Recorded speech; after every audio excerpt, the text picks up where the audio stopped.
Jadi kita itu sering tidak mencari kebenaran, tapi mencari pembenaran. Makanya kalau kita dengerin YouTube, kalau kita mencari ustadz yang kita sukai, kalau itu mesti yang kita cari yang cocok dengan kebenaran yang kita yakini selama ini.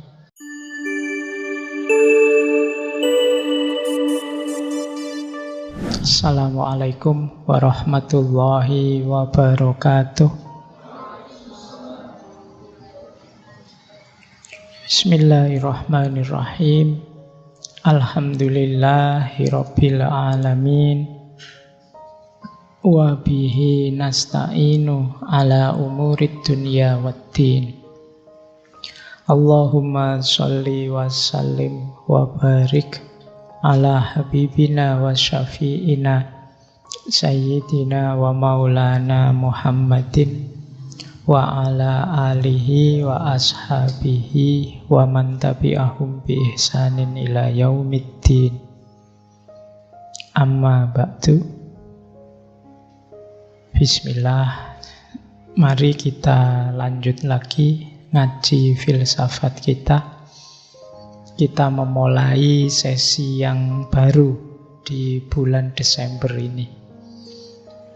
Kita mengambil tema muhasabah. Jadi 1 bulan ini mungkin kalau dari sisi materi tidak terlalu rumit, yang membutuhkan konsentrasi berpikir yang dalam, tapi perlu aspek berpikir introspektif. Jadi berpikir sambil berintrospeksi. Membaca diri kita sejauh mana relevan atau belum relevan dengan tema-tema yang kita angkat di bulan ini. Ini tema-tema yang mungkin sudah populer disampaikan di mana-mana, cuma memang harus sering diingatkan, sering diulang-ulang, karena menjalankannya tidak sesederhana menceramahkannya. Jadi bulan ini temanya pokoknya kita saling menasehati, diri saya juga diri teman-teman semua. Baik, kita mulai ya. Tema pertama kita akan membahas tentang taubat. Jadi ini tema yang mungkin populer khususnya di dunia akhlak, di dunia tasawuf. Karena kalau teman-teman belajar tasawuf, termasuk belajar ilmu tarekat, hampir semua suluk yang ada di tarekat itu diawali dari makom taubat. Rasanya kita sudah ngerti taubat itu apa, tapi apa benar sudah ngerti? Nah, malam hari ini kita belajar itulah, bismillah. Jangan lupa fokusnya ke materinya ya, jangan fokus ke saya. Nek fokus ke saya nanti khawatirnya dianggapnya saya sudah ahli taubat. Dosaku ya sih oke.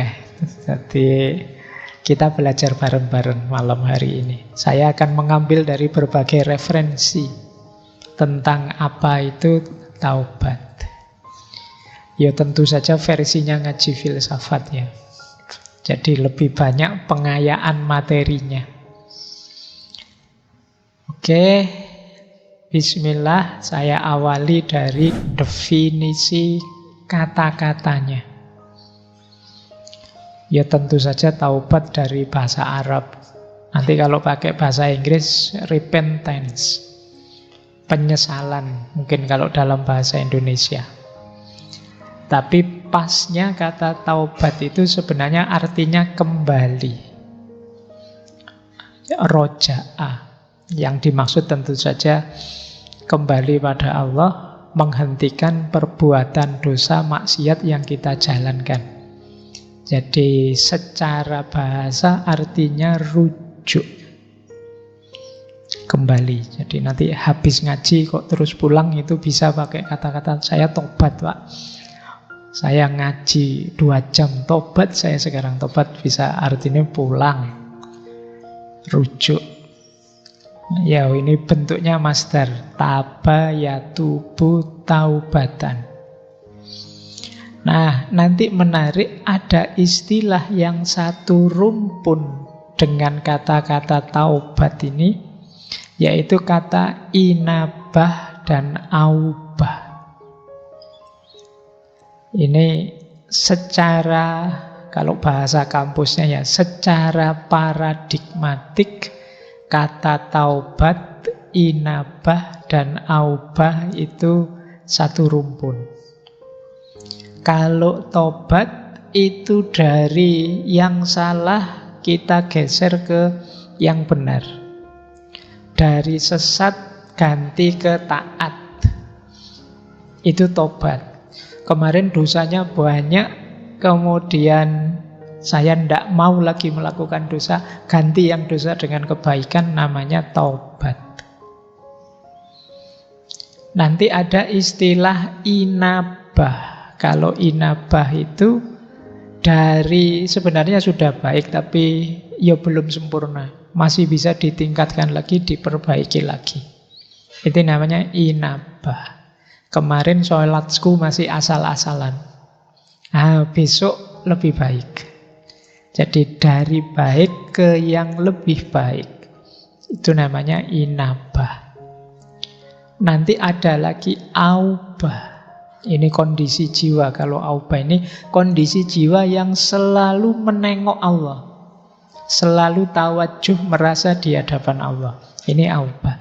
Jadi kalau ini pokoknya menatap terus wajahnya Allah. Kalau ada momen kok dia lupa pada Allah, dia merasa berdosa. Ini yang nomor 3. Ini levelnya para wali biasanya. Oke ya, wali kekasihnya Allah, bukan wali murid atau walian. Jadi para aulia maksudnya. Kalau bahasa Indonesia ini agak tricky itu. Nah, jadi ini satu rumpun. Ada taubat, ada inabah, ada aubah. Alhamdulillah kalau teman-teman sudah selesai urusan taubat, saatnya untuk inabah, memperbaiki diri. Kalau sudah beres di inabah, mungkin bisa naik ke level 3, namanya aubah. Nah ini, cuma saya tidak yakin sudah beres urusan tobatnya. Dusone sih oke, wong kalau buka HP kadang-kadang ngelirik-ngelirik yang tidak harus dilirik. Nah, ayo ya, bismillah kita latihan. Memang manusia tidak ada yang murni, tidak ada salahnya. Kita itu tempatnya salah dan khilaf. Meskipun khilaf ini sering jadi alasan. Mohon maaf Pak, khilaf. Saya kan manusia Pak, mesti gitu. Oke, kita lanjut ya. Nah, ini masih teori. Taubat ini hukumnya wajib. Jadi kalau teman-teman nanti menjelajah ke banyak kitab karya para ulama, pasti di situ ketemu kalau ada yang tanya hukumnya tobat wajib. Tidak boleh orang itu sadar bahwa dia penuh dosa tapi terus santai saja. Wajib. Nah, jadi ada ayatnya itu. Silakan dibaca Al-Quran surat At-Tahrim ayat 8. Ya ayyuhalladzina amanu tubu ilallahi taubatan nasuha. Wahai orang-orang yang beriman, bertobatlah kepada Allah dengan tobat nasuha. Tobat nasuha itu tobat yang paling murni. Nanti para ulama definisinya macam-macam. Itu saya ambilkan beberapa definisi dari para ulama. Tobat nasuha itu apa sih? Berarti nanti ada tobat yang tidak murni. Ada berbagai motif tobat yang tidak nasuha. Yang nasuha itu apa? Yang kata Al-Kalbi, tobat nasuha itu hatinya menyesal, lidahnya mohon ampun, berhenti dari dosa, dan niat tidak akan mengulang lagi. Jadi lengkap. Hatinya ya tobat, mulutnya ya tobat, pekerjaan dosanya dihentikan dan janji tidak akan mengulang lagi. Ini menurut Al-Kalbi. Jadi begitu sadar, ya Allah ini dosa, Astaghfirullahaladzim, sudah tak tinggal saja, saya tidak akan mengulangi lagi. Nah, tapi mantap, tidak ragu-ragu, jangan-jangan besok saya gitu lagi ya, saya tidak percaya dengan diriku sendiri. Itu berarti belum mantap. Mantaplah nawa itu, pokoknya saya tidak akan mengulang lagi ke sana. Nah, ini pendapatnya Al-Kalbi. Ada lagi Sa'id bin Zubair. Beliau mendefinisikan tobat nasuha itu tobat yang memenuhi 3 syarat. Tobat sambil takut, tobat sambil berharap, dan memulai hidup baru dalam ketaatan.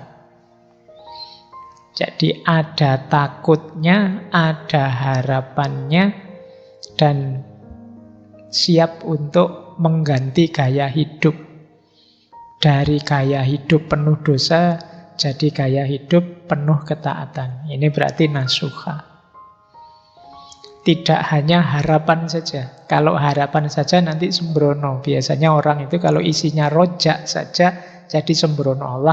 Allah Maha Pengampun kok. Allah itu sayang sama kita. Tenang saja, sembrono.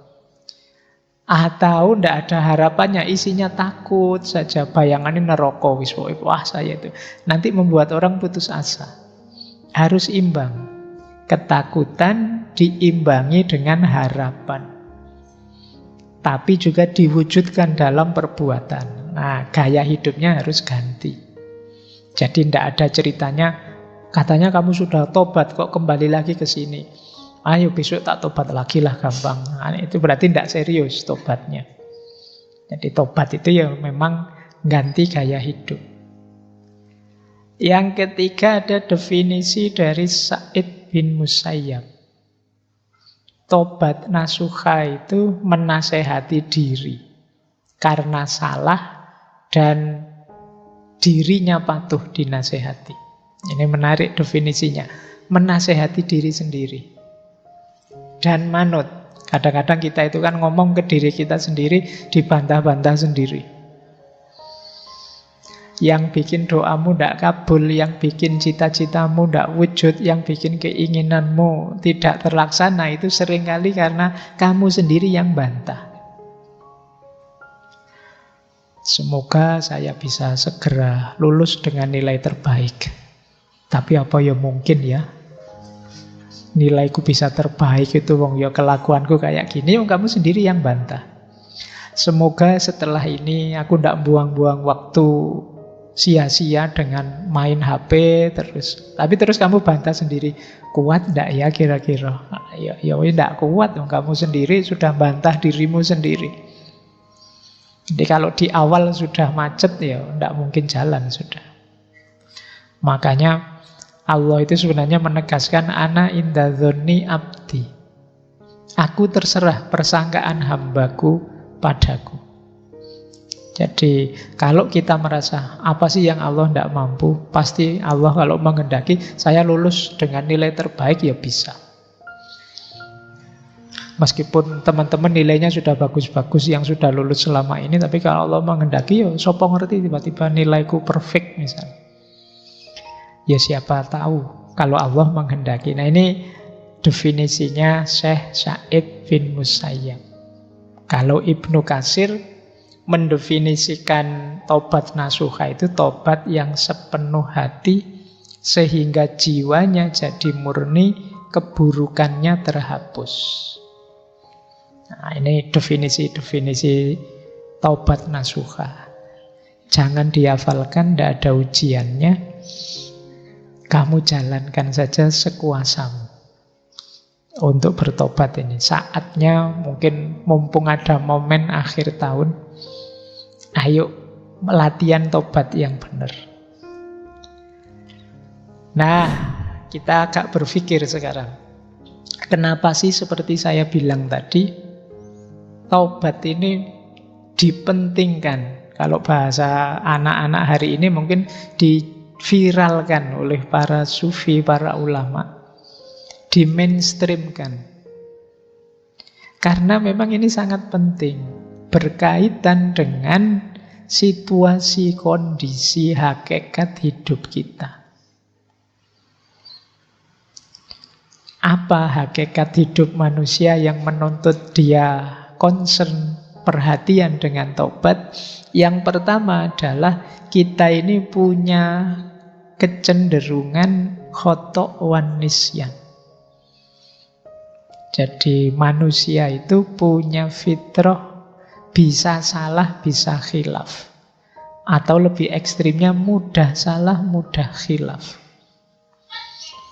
Dan itu tidak perlu saya suruh ngaku, kamu sudah ngerti sendiri bahwa manusia itu mudah salah, mudah khilaf. Jangankan yang tidak sengaja, yang kamu sengaja itu loh banyak. Dan kamu nyaman-nyaman saja. Apalagi dosa yang sendirian tidak ketahuan orang.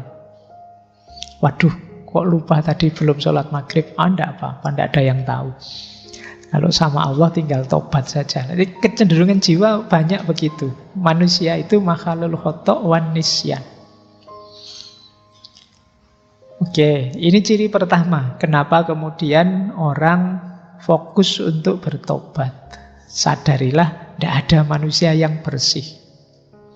Maka manusia itu tidak pantas, tidak kompatibel kalau dia sombong. Ya ibaratnya komputer itu kalau diisi program sombong itu tidak cocok. Dia akan crash. Saya yakin kalian juga tidak akan kerasan kalau dekat dengan orang yang sombong. Kenapa? Kesombongan tidak kompatibel dengan manusia. Karena manusia itu makhluk khoto' wan nisyan. Orang yang gampang salah, gampang keliru kok sombong, tidak pantas.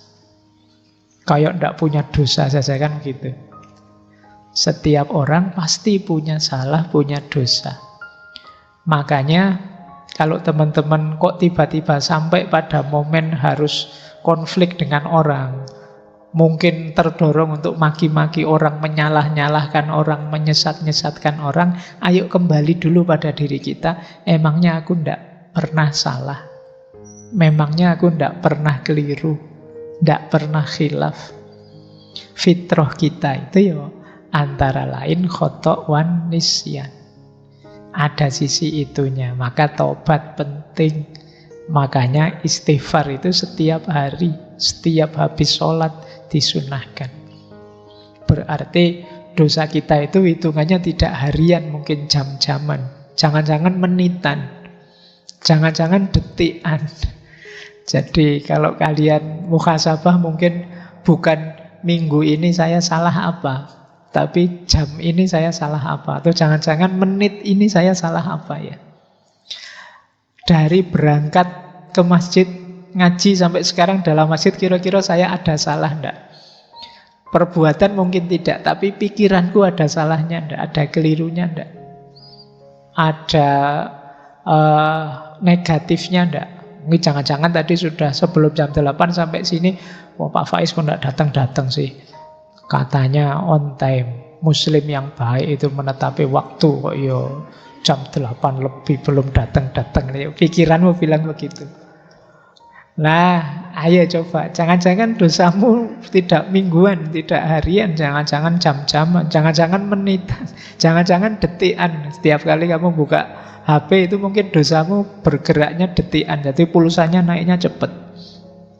Detik ini buka gambar itu nambah, detik selanjutnya buka apa lagi nambah lagi. Manusia makhluk khoto' wan nisyan. Itu pun ditambah karakter kedua, kecenderungan kedua manusia apa? Tidak mau disalahkan. Orang itu biasanya kalau disebut salah, ditunjuk sebagai salah, tidak mau. Karena manusia punya fitrah kebenaran, jadi dia merasa gelisah kalau terbukti salah atau ditunjuk bahwa kamu salah, padahal mungkin memang kamu salah. Itu kan yang membuat sering ada konflik orang ngantri misalnya. Orang ngantri tiba-tiba nyerobot, terus dimarahi, mbok yo jangan nyerobot. Kadang-kadang dia malah nyolotnya lebih kuat, padahal dia yang salah. Kenapa? Orang gelisah kalau disalahkan, ditunjukkan kesalahannya. Jadi manusia itu tidak mau disalah-salahkan. Makanya kalau kalian ingin jadi orang bijaksana, kalau menasihati orang, menunjukkan salahnya orang, lebih baik di situasi diam-diam yang tidak ketahuan orang. Karena manusia punya kecenderungan ego, tidak mau disalahkan. Itulah mengapa perintah bertobat itu diulang-ulang. Ayo tobat, ayo tobat. Itu karena kalau dibiarkan, kamu tidak ngaku kalau kamu salahmu banyak. Jadi ini kecenderungan kita yang kedua. Ya kalau kita bisa mengalahkan ego, kemudian saya tidak apa-apa kok Pak, kalau orang kritik menunjukkan saya salah, berarti kamu hebat. Tapi sebenarnya sebagian besar orang tidak senang, tidak nyaman kalau dibongkar salahnya. Padahal dia sendiri tahu itu salah. Sampai kadang mencari, kalau kayak minggu lalu, defense mechanism. Wah, kamu kok nonton video-video kayak gitu? Terus, alah ngapain sih ngurusin hal kecil kayak gini? Yang dosa lebih besar banyak, itu yang korupsi itu, yang kamu malah lari kemana-mana. Karena tidak ingin yang salah itu kamu, biar orang lain saja yang salah. Nah ini kecenderungan kita. Kadang-kadang karena saking tidak bisa mengelaknya, terus kamu lempar kesalahan, nyari kambing hitam ke yang lain. Saya dosa kayak gini, ya jangan salahkan saya. Ya yang kayak gini nih harusnya mbok diblokir sama pemerintah, mbok tidak usah dibolehkan tayang, mbok ya kamu malah nyalahkan itunya. Padahal yang nafsu kamu. Nah ini ciri kedua. Maka perintah tobat itu diulang-ulang terus. Yang ketiga, nah ini juga lanjutan yang kedua sebenarnya. Seringkali kita itu melakukan pembenaran. Kalau bahasa hari ini normalisasi kesalahan yang kita lakukan. Ah wajar Pak, manusia begitu. Saya manusia normal Pak, makanya yo ada salah-salahnya dikit kayak gitu. Dinormalisasi. Kamu kok sering bolos? Ya biasalah Pak, anak muda. Kayak tidak pernah muda aja Bapak ini. Kamu normalkan yang salah. Nah ini penting kamu ingat-ingat. Itu yang dimaksud Imam Ghazali.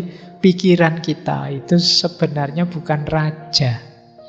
Dia hanya panglima perang yang kuat saja, yang disuruh-suruh oleh hati kita. Jadi kita itu sering tidak mencari kebenaran, tapi mencari pembenaran.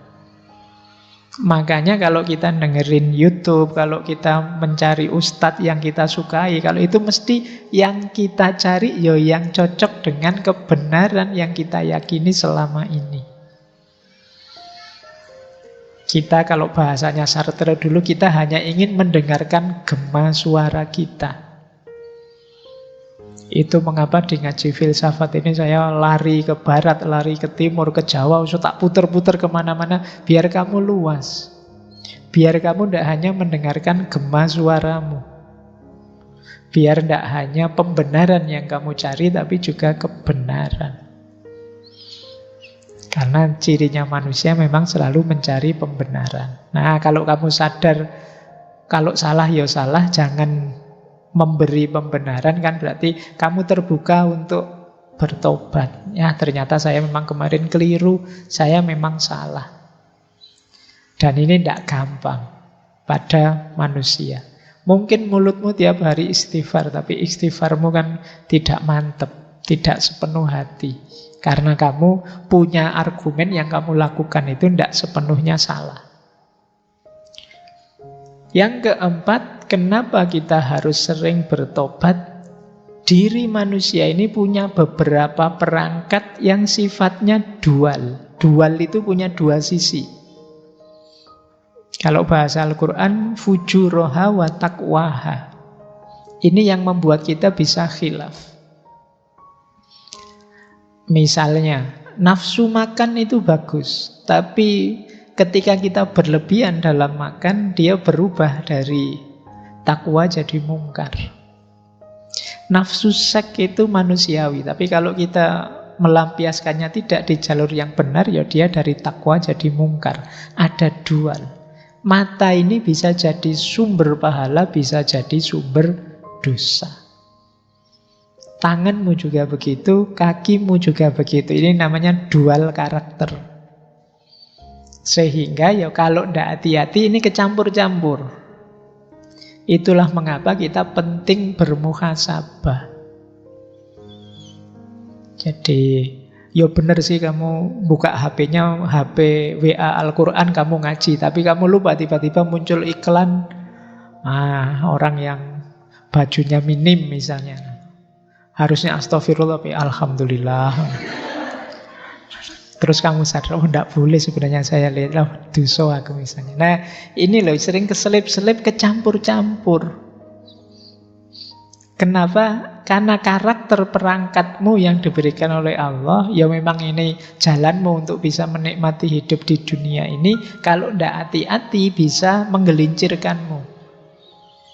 Disitulah gunanya kamu sadar harus siap sedia untuk selalu bertobat. Nah, terus yang kelima, yang terakhir ini godaan. Sekeliling kita itu banyak sekali godaan. Jadi kalau pakai istilahnya bulan lalu ya, jadi segala yang kita temui itu sebenarnya nantang kita. Mau kamu apakan? Nah, ini godaan. Teh yang ada di sebelah saya ini kan sudah disuguh, ini godaan. Mau diminum atau tidak diminum, sisa sehingga dibuang saja. Ini kan ada dua alternatif. Ketemu kalian ngaji malam hari ini kan juga begitu. Mau diikuti saja, dikritisi saja, dicueki saja, dijalankan saja.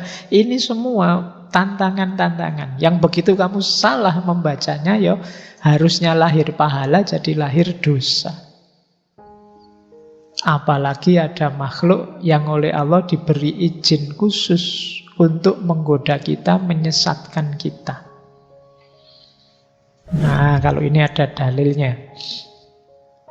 Ini saya ambil dari hadis yang terkenal sekali, diriwayatkan oleh Imam Ahmad.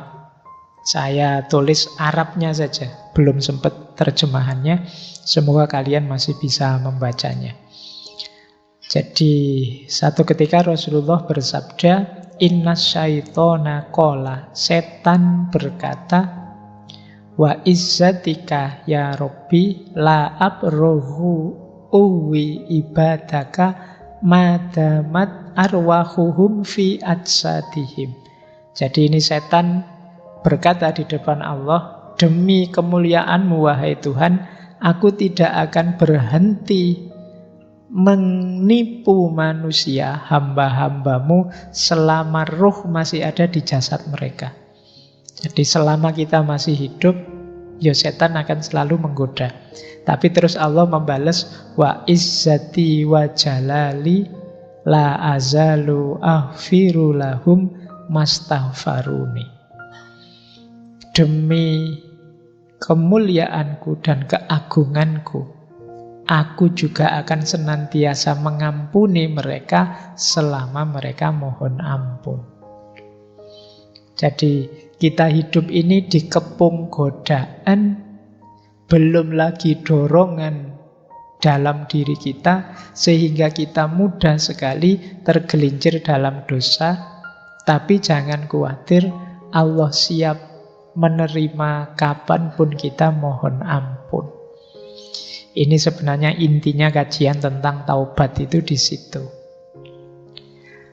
Baik, jadi ini dasarnya mengapa kemudian perintah taubat itu di mainstream, diutamakan. Karena kita tidak bisa kemana-mana kalau masih kotor jiwa kita, diri kita dikepung, terisi oleh kekeruhan dosa. Makanya orang-orang sufi itu punya rumus takholli, tahalli, dan tajalli. Takholli itu mengosongkan diri, membersihkan diri. Karena sebelum diri kita bersih, dia tidak akan bisa tahalli. Tahalli itu diisi dengan kebaikan. Kenapa tidak bisa diisi dengan kebaikan? Karena diri kita masih kotor. Sering saya ilustrasikan wadahnya kotor. Kalau wadahnya kotor, diisi yang bersih pun yang bersih kan jadi kotor. Kalau gelasnya mengandung racun, kemudian diisi air susu, yang terjadi kan susu yang terkontaminasi racun. Bukan racun yang jadi susu. Jadi membahayakan kita. Itulah mengapa kadang-kadang kan sering saya ceritakan itu, ilmu itu baik, tapi kalau masuk dalam jiwa yang kotor, yang masih banyak dosa, banyak maksiat, bisa saja kehilangan kebaikannya. Jiwa yang penuh kebencian misalnya, kemasukan ilmu, ya ilmu itu akan dipakai jalan bagi dia untuk menjatuhkan yang dia benci. Ilmu dipakai jadi jalan untuk meruntuhkan orang yang dia dengki. Jadi ilmu yang harusnya menebar manfaat, maslahat, berbalik jadi jalan merusak. Nah, ini logikanya. Maka langkah awal yang penting memang takholli, pembersihan diri, tobat. Kalau diri masih belum bersih, masih sulit kalian mengambil manfaat-manfaat dari keutamaan-keutamaan hidup. Baik, saya lanjutkan. Nah, sekarang kita belajar dari Imam Ghazali dalam Ihya. Kata Imam Ghazali, taubat itu melibatkan 3 variabel. Yang pertama ilmu, yang kedua hal, yang ketiga amal. Ilmu itu ya pengetahuan kita tentang mana yang dosa, mana yang tidak, mana yang maksiat, mana yang tidak, mana yang diperbolehkan, mana yang tidak, mana yang menghalangi, menjauhkan kita dari Allah, mana yang tidak. Ini ilmu. Banyak orang dosa tapi tidak tahu karena ilmunya kurang. Maka variabel tobat yang paling awal itu ilmu. Semakin luas ilmumu, semakin paham tentang tata perilaku, ya kamu akan semakin ngerti mana boleh, mana tidak boleh. Kalau sudah tahu, sudah masuk level ilmu, baru kemudian akhwal atau hal, kondisi jiwa. Kondisi jiwa yang bagaimana yang mendukung taubat, yang jadi variabelnya taubat, yaitu kondisi jiwa yang menyesal. Jadi menyesal itu ya rasanya kok kecewa sekali saya kemarin melakukan itu namanya menyesal.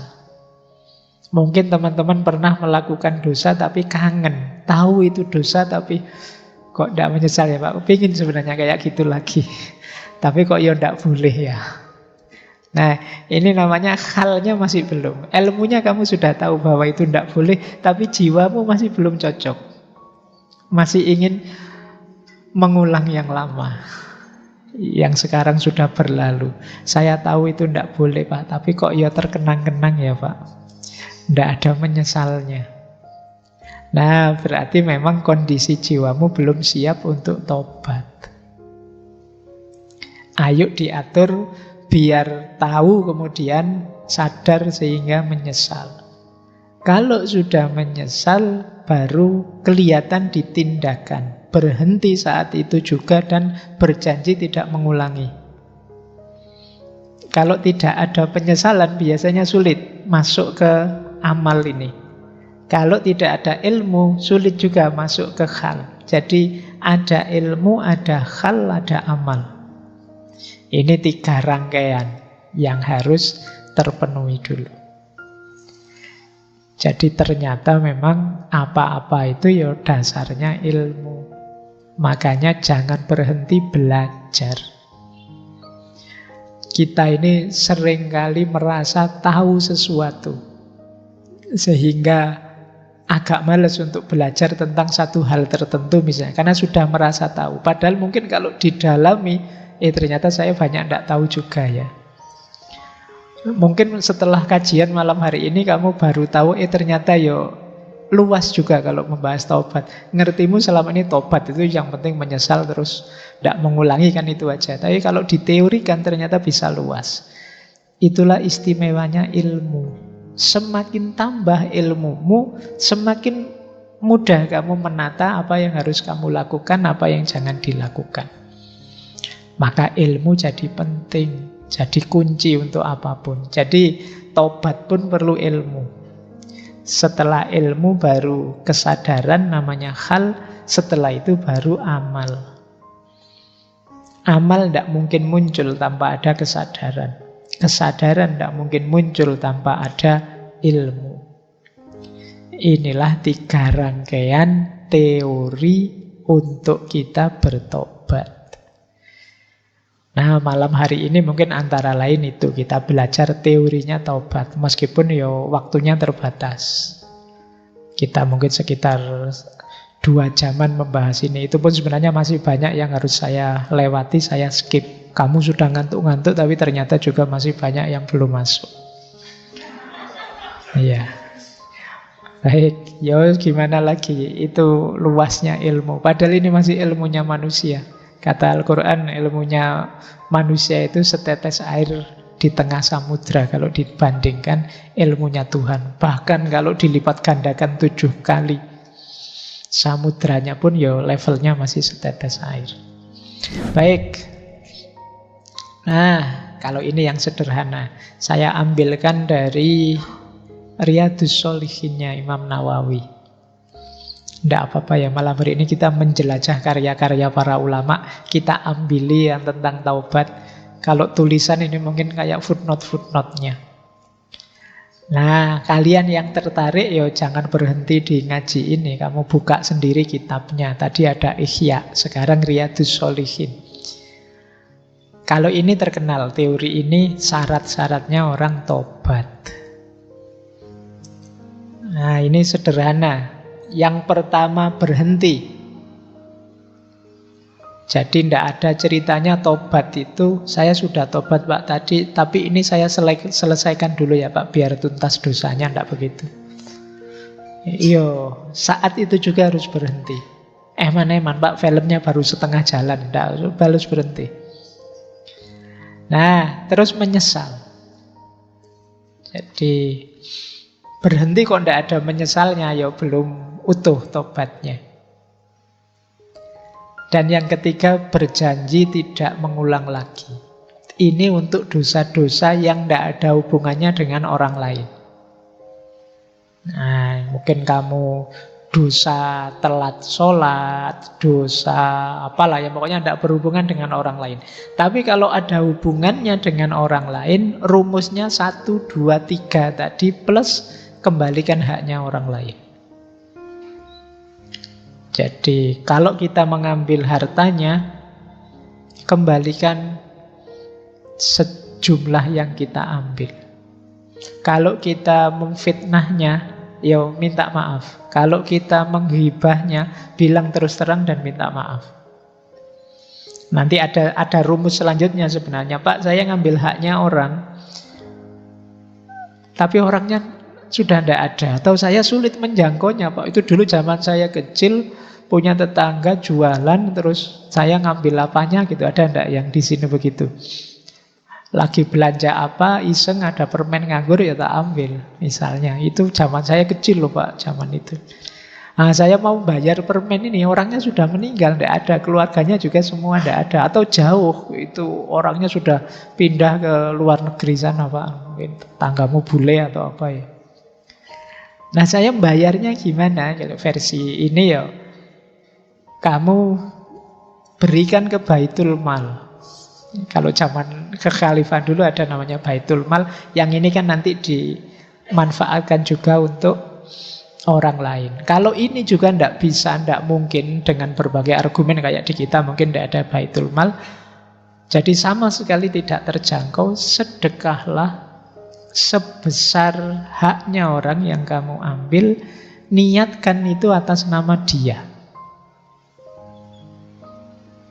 Jadi Pak, karena waktu kecil itu saya ngambil permennya tetangga saya, sedekahlah seharga permen itu. Dengan kurs hari ini ya, jangan kurs zaman dulu. Kurs zaman dulu dolar 2000, nanti kamu sedekah permen 25 rupiah itu bisa.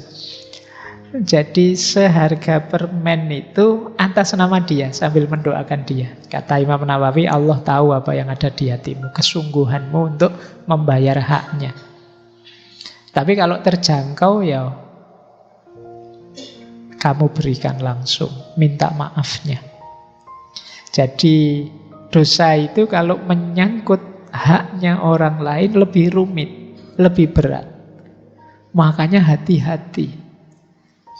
Jangan sampai terbawa, jangan sampai terikut haknya orang lain. Sekecil apapun.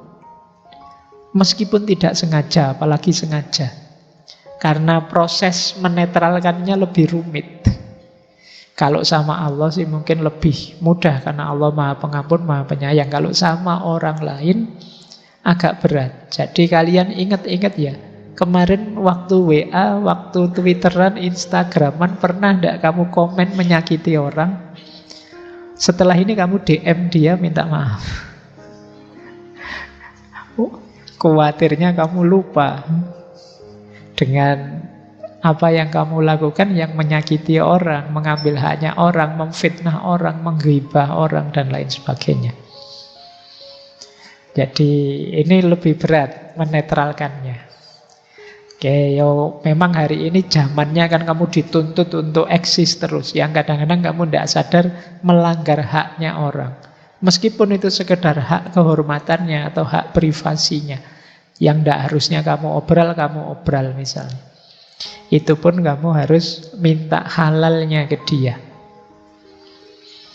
Jangan lupa, Al-Quran punya rumus, فَمَنْ يَعْمَلْ مِثْقَالَ ذَرَّةٍ خَيْرًا يَرَهُ وَمَنْ يَعْمَلْ مِثْقَالَ ذَرَّةٍ شَرًّا يَرَهُ. Jadi kebaikanmu atau keburukanmu sekecil apapun akan engkau nikmati, akan kau lihat hasilnya.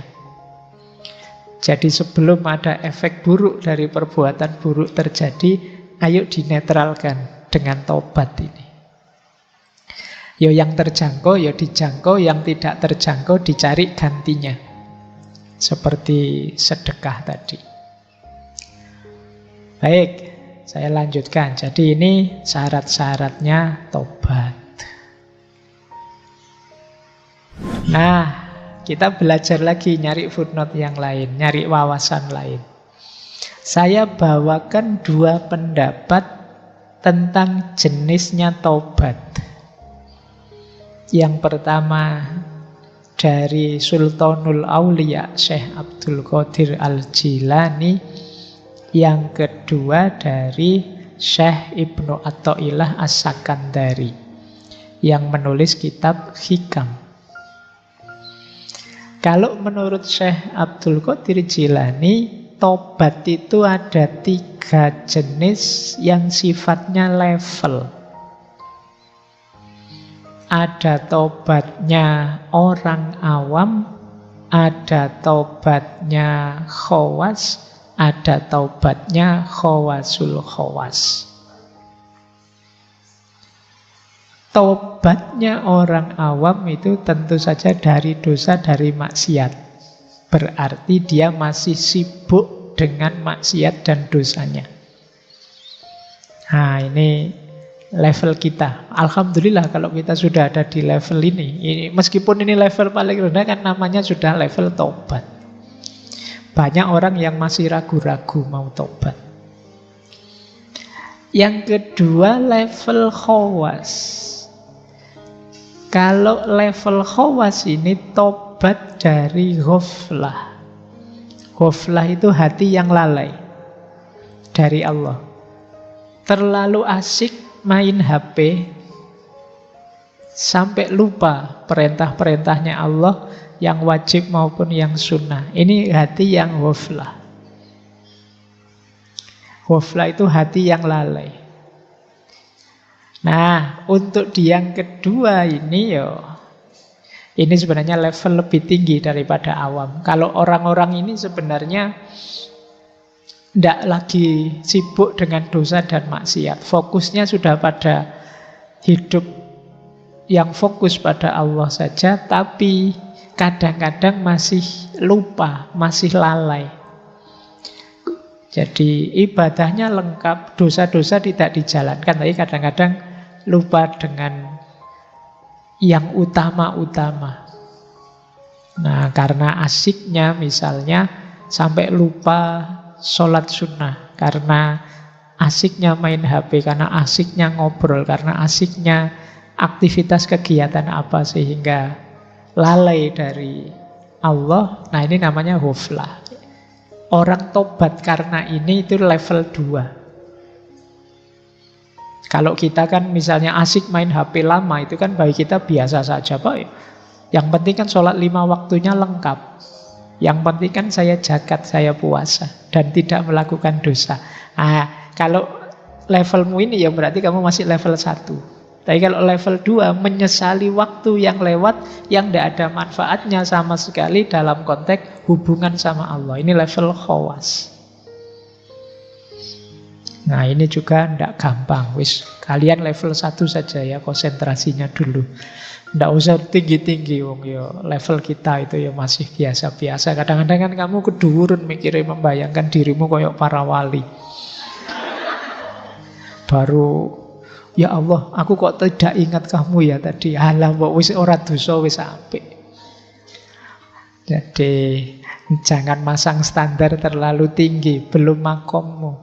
Setahap demi setahap. Ya meskipun saya tidak tahu, jangan-jangan ada wali beneran yang hadir malam hari ini yang sudah khawas, mungkin yang sudah khawasul khawas. Kalau khawasul khawas ini batinnya sepenuhnya 100% fokus pada Allah saja.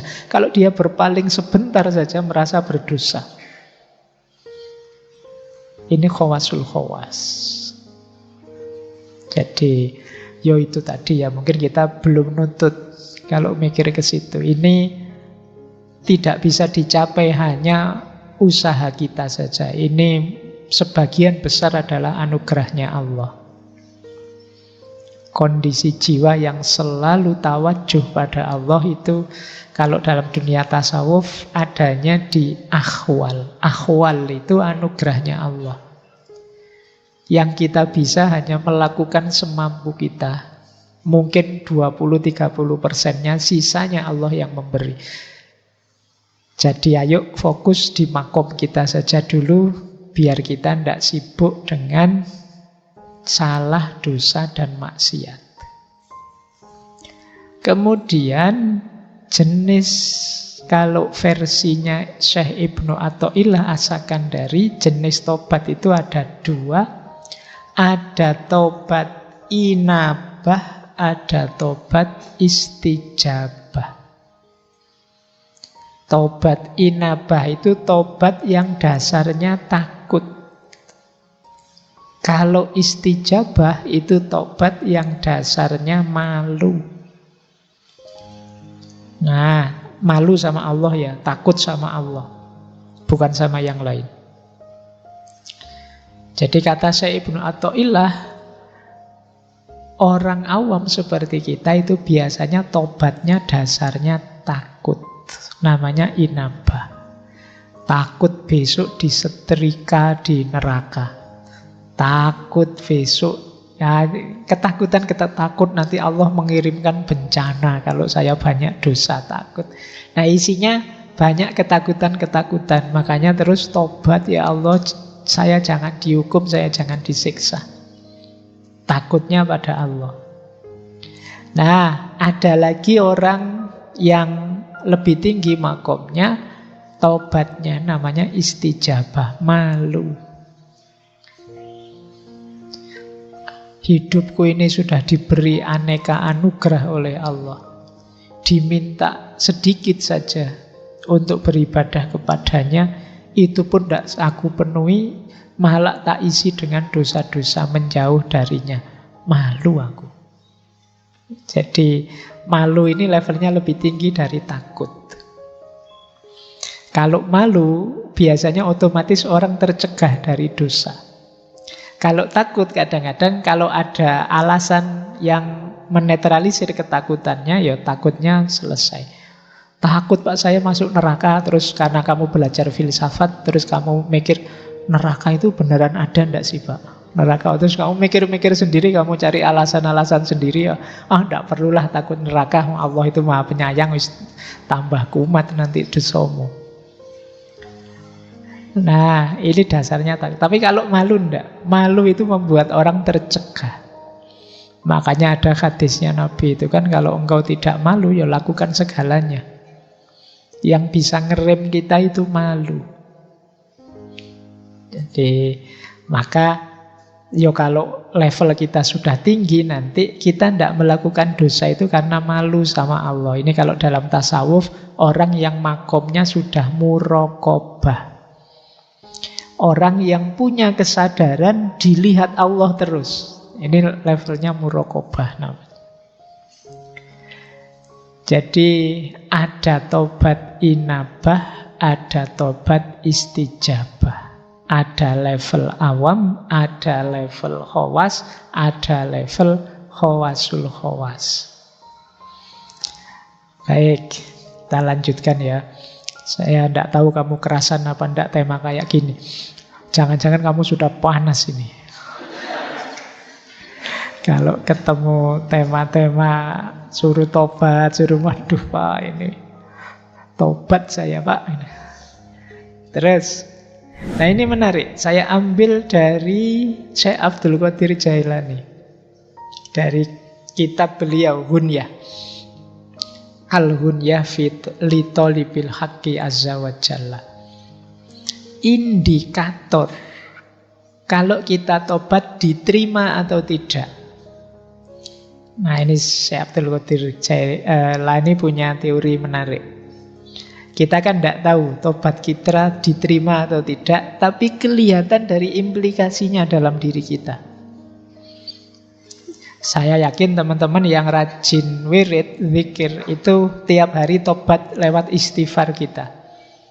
Tapi coba dicek, kalau pakai teorinya Syekh Abdul Qadir Jailani ini, indikator istighfarmu, tobatmu diterima apa? Yang pertama, lisan kita terkendali dari yang tidak manfaat, ghibah, mencela, dusta.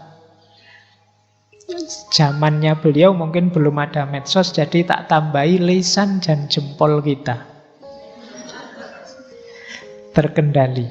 Jadi kita sangat hati-hati kalau ingin bicara atau kalau ingin posting sesuatu yang bersinggungan dengan orang lain. Kita ngomong yang manfaat-manfaat atau yang hibah-hibah atau yang mencela atau yang dusta. Kalau masih bertaburan ketidakmanfaatan, hibah, mencela, dusta, tobat kita sebenarnya belum tuntas. Lah itu kan sudah dosa lagi itu namanya.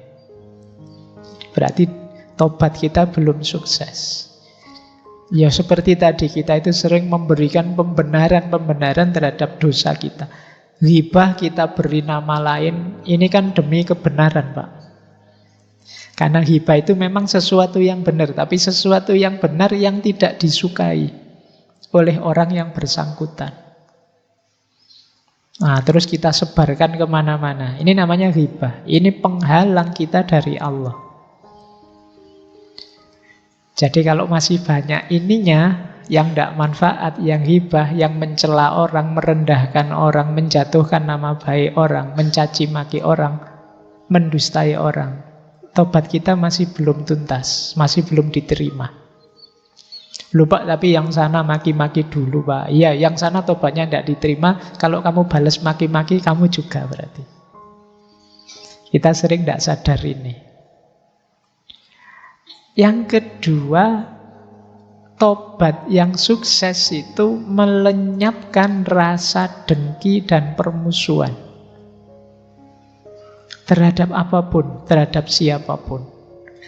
Orang yang bertobat itu batinnya bersih. Cirinya batin yang bersih itu di situ tidak ada akhlak yang madhmumah, tercela. Kebencian, kedengkian, dan permusuhan itu bagian dari akhlak yang madhmumah. Jadi kalau masih ada benci atau dengki pada siapapun, saya dendam sekali sama mantan saya Pak. Sudah habis banyak malah ditinggal. Capek-capek tak bikinin skripsi ya. Saya belum lulus, dia lulus duluan. Malah aku ditinggal. Terus mau inget-inget, itu bagian dari kebencian. Mungkin kamu pengen balas dendam, kedengkian, permusuhanmu. Jadi benci itu kan tipis sebenarnya dengan cinta. Sibuknya sama, kayak orang mencintai. Cuma kalau dengki, benci, kamu sibuk menjatuhkan, sibuk mencari kejelekannya. Kalau cinta, kamu sibuk mencari yang membahagiakan dia.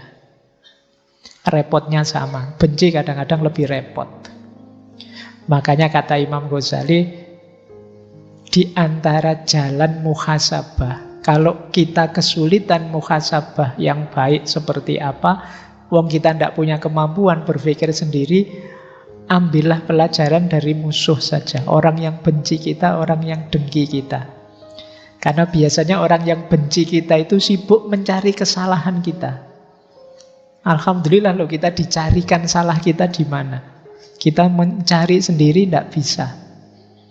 Jadi bahagialah kalian yang hatersnya banyak. Jadi kalau kamu punya banyak haters kan itu tiap hari kan kamu diserang terus. Kamu salah ini, kamu salah itu. Alhamdulillah tidak capek-capek muhasabah, sekarang tahu salah-salahku di mana, kelemahanku di mana. Oke, jadi manfaatkan itu ya. Kamu kadang-kadang stres sendiri gara-gara haters. Yo, lumayan kamu dapat, ndak usah bayari orang untuk bantu kamu. Dia sudah mencarikanmu salahmu di mana, kurangmu di mana. Yang ketiga, ini menarik kata beliau, Syekh Abdul Qadir Jailani, cirinya orang yang tobatnya diterima, itu hatinya kuat dan siap meninggalkan kawan yang memberi pengaruh buruk. Ini kalau diterjemahkan pakai bahasanya anak-anak hari ini, bisa menjauh dari toxic people. Jadi kalau ada teman kok toksik, ditinggal saja. Nah, ketika kita tidak bisa meninggalkan teman-teman yang toksik, yang memberi pengaruh buruk ini, ya berarti memang tobat kita tidak akan tuntas. Ya kita kena pengaruh buruk terus, ya kita rusak terus. Jadi hindarilah orang-orang tipe ini. Meskipun terlanjur, Pak teman dekat ya Pak teman. Ya teman ya tetap teman, kan tidak harus tiap hari nyampur. Tidak harus deket tiap hari. Jadi belajarlah LDR-an, meskipun hanya dengan teman. Apalagi teman yang toksik. Jadi yang merusak saja, yang menyulitkanmu saja. Karena ya kalau temanmu sangat berpengaruh padamu, sementara pengaruhnya negatif, ya sulit kamu menuntaskan aktivitas tobatmu. Yang keempat, indikator tobatmu diterima itu rasanya kamu belum siap mati terus. Maksudnya apa? Kamu merasa kurang terus. Wah, ini masih belum imbang, amalku masih belum banyak, dosaku masih lebih besar. Jadi mati rasanya kok belum siap terus. Bukan belum siap mati karena saya belum kawin ya Pak, saya belum, bukan itu. Belum siap matinya karena merasa amalku belum cukup, kebaikanku masih kalah banyak dengan keburukanku, dengan dosaku. Nah ini berarti kalau kita masih merasa begitu, indikator bahwa tobat kita sudah mulai beres, sudah mulai sungguh-sungguh. Belum siap mati, menyesal terus, ingin mohon ampun terus. Nah, jadi ini 4 indikator diterimanya taubat menurut Syekh Abdul Qadir Jailani dalam kitab Hunya. Nah ini coba dicek ya, nanti introspeksi dalam diri kita. Apa dalam diri kita masih ada output yang sifatnya tidak manfaat, merusak, menyakiti orang, dusta pada orang. Kemudian masih ada tidak dalam diri kita rasa dengki, rasa permusuhan, rasa dendam pada siapapun. Kemudian Circle kita masih circle yang positif enggak? Atau jangan-jangan isinya orang toksik semua? Atau jangan-jangan kita lah si toksik itu? Lebih parah lagi. Jadi kalau besok kok tiba-tiba temanmu menghindar semua, jangan-jangan yang toksik itu aku. Tobatmu harus lebih serius berarti.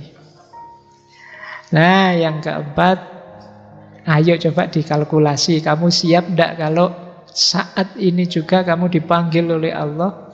Apa dosamu sudah bersih? Apa amalmu sudah imbang untuk mengimbangi dosa dan maksiatmu? Baik, kita lanjutkan. Nah, finalnya ini secara teori. Jadi tobat itu diawali pengetahuan, kemudian dilanjutkan dengan kesadaran untuk berubah, didasarkan pada penyesalan, ditekadi untuk perbaikan. Perbaikan itu berarti berhenti menjalankan, membersihkan diri, dan memperbaiki. Ini rumusnya mirip takholli, tahalli, dan tajalli. Yang terakhir komitmen atau istiqomah. Kalau sudah geser ke arah kebaikan, istiqomahlah, komitmen di situ. Mungkin berat, karena tidak sesederhana waktu tobat. Komitmen atau istiqomah ini biasanya lebih berat. Makanya minggu depan kita bahas dulu istiqomah itu apa. Jadi setelah tobat, saatnya kita istiqomah. Ini sebenarnya ringkasan rumus dasar kalau kita ingin bertobat. Orang yang mau bertobat berarti orang yang sadar diri dan tahu diri. Bahwa kita ini manusia yang banyak khilaf, banyak alpa. Orang yang tidak mau tobat adalah orang yang sombong. Sebagaimana iblis. Iblis itu kan sombong. Merasa lebih tinggi. Merasa dia tidak salah pokoknya. Padahal sudah jelas-jelas salah. Nah, ini cirinya orang sombong. Sombong itu syirik kecil. Baik, jadi ini rumus dasarnya tobat. Buahnya tobat apa? Kalau ini efeknya. Jadi itu saya bawakan 2 ayat, silahkan nanti kamu cari terjemahannya. Surat Hud ayat 52 dan surat Nuh ayat 10 sampai 12. Ini 2 ayat ini menunjukkan janjinya Allah, orang yang bertaubat itu akan diberi aneka ragam anugerah sebagaimana hujan dari langit. Kalian baca saja terjemahannya ya, dicari. Tapi intinya, ini karena waktu saya tidak bisa menjelaskan detail. Buahnya orang tobat itu yang pertama adalah bersihnya diri, jernihnya diri, sehingga mampu lebih jelas menangkap kebenaran. Yang kedua, tenangnya diri. Dosa itu menggelisahkan. Jadi orang yang tahu bahwa dia berdosa itu biasanya hatinya tidak nyaman, tidak tenang. Ketika kalian mau bertobat, disitulah kalian ketemu ketenangannya hidup.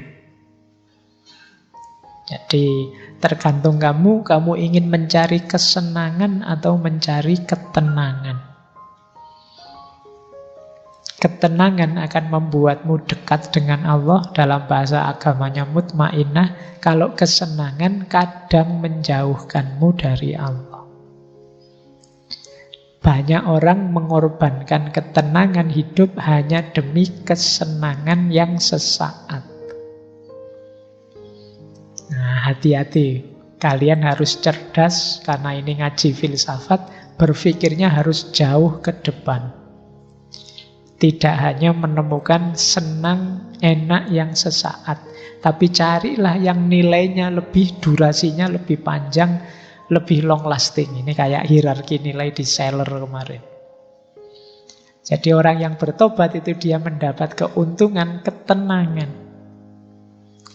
Yang ketiga, kedekatan dengan Allah tentu saja. Allah itu sangat sayang dengan orang yang tobat. Nanti ada hadisnya. Kemudian cinta ilahiyah, cinta pada Allah. Jadi taubat akan membawa cintanya Allah pada kita, yang pada gilirannya juga akan menumbuhkan cinta kita pada Allah, karena kita meninggalkan cinta-cinta yang lain yang sifatnya duniawi. Dan yang kelima, ini yang ayat yang saya singgung tadi, anugerah. Allah itu saking inginnya kita bertaubat, dia menjanjikan macam-macam bagi orang yang taubat, termasuk aneka ragam anugerah yang ada di 2 ayat tadi. Baik, jadi ini buahnya. Tapi ya buah tidak akan kita temui kalau prosesnya belum jalan. Jadi teman-teman silahkan, ini teori jangan dihafalkan atau hanya untuk diceramahkan. Coba kamu jalani, kata orang Jawa, ngelmu kuwi kelakone kanthi laku. Kalau ingin benar paham seperti apa manfaatnya tobat, jalankan tobat itu.